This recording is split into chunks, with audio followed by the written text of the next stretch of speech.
Bonsoir.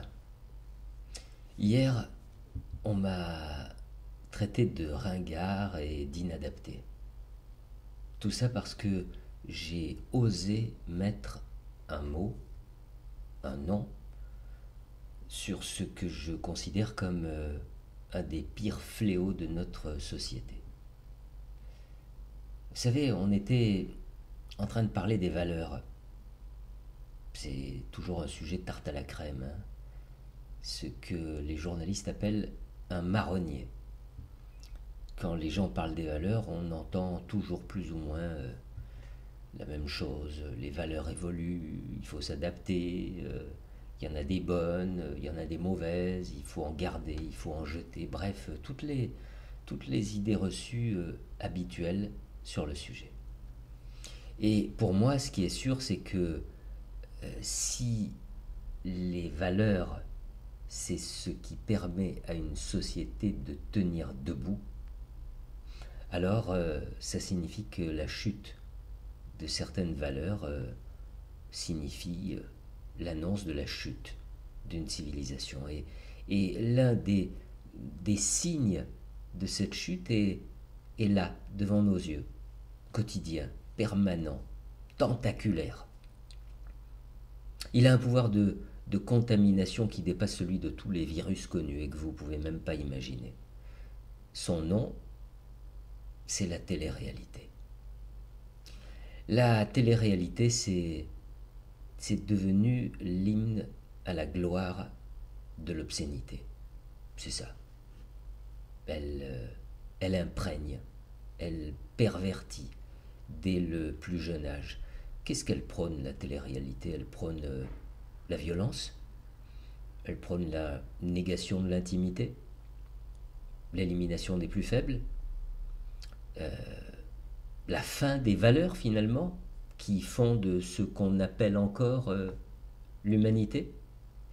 Quand elle joue sur les ressorts de la sexualité, elle joue sur ces ressorts les plus primaires qui soient, et elle façonne, et quelquefois elle révèle, des voyeurs, des exhibitionnistes auxquels elle fait croire que parce que les candidats sont consentants, tout est permis. Pauvre candidat, pauvre petite marionnette obéissante, et pauvres téléspectateurs aussi, complètement dégradés, qui perdent peu à peu toute notion de citoyenneté, qui croient gagner en liberté, alors qu'en réalité on les asservit toujours davantage. Et surtout, pauvres enfants.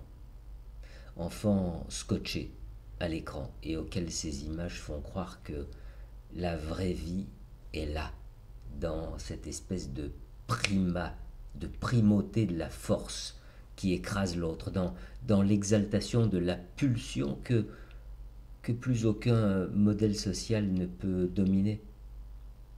Et le pire de l'histoire, le pire c'est ce qui se trouve dans cette perversion de la frontière entre le réel et le virtuel. Une perversion qui empêche l'enfant de se construire, qui entretient chez lui l'illusion que tout est permis, que tout est possible. C'est cet enfant-là que notre société nourrit jour après jour, à coups d'émissions marquées par le sceau de la surenchère. Et vous savez quoi? Le comble, c'est que vous gobez les arguments mis en avant par les producteurs, les présentateurs, les candidats pour défendre les émissions de télé-réalité. Vous les gobez et pourquoi est-ce qu'il faudrait qu'il en soit autrement, puisque vous gobez de la même façon tout ce qu'on vous sert quotidiennement en perfusion télévisée.